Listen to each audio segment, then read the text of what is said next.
ఓం శ్రీ మాత్రే నమః.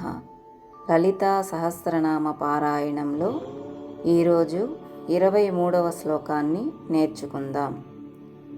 ఓం మహాపద్మాటవీ సంస్థ కదంబవనవాసిని సుధాసాగర మధ్యస్థ కామాక్షి కామదాయిని.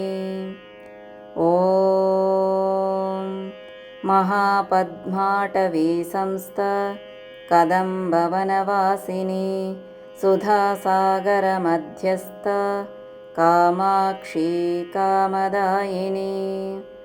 ఓం మహాపద్మాటవీ సంస్థ కదంబవనవాసిని సుధాసాగర మధ్యస్థ కామాక్షి కామదాయిని.